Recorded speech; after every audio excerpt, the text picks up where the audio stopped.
আসসালামু আলাইকুম।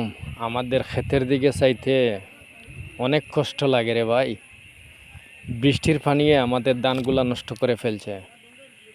গত 2 দিনের টানা বৃষ্টির পানিয়ে দেখেন আমাদের এই যে যতটুকু সাদা দেখছেন এর নিচে কিন্তু ধান আছে।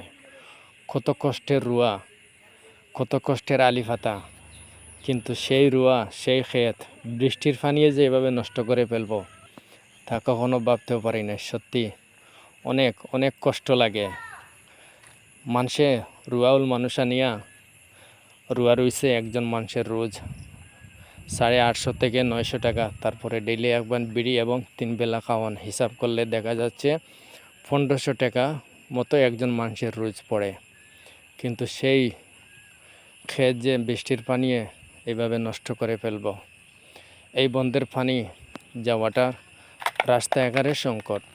একটা পাইবে এই দুনিয়ায় এই এরিয়ার পানি টানে, কিন্তু একটা পাইবে পানি খাবার দিতে না পারায় বৃষ্টির পানি আমাদের এই বন্ধের ক্ষেতগুলা নষ্ট করে ফেলছে। সত্যি অনেক দুঃখজনক, অনেক কষ্টকর। কত কষ্টের রুয়া, কত কষ্টের আলি পাতা।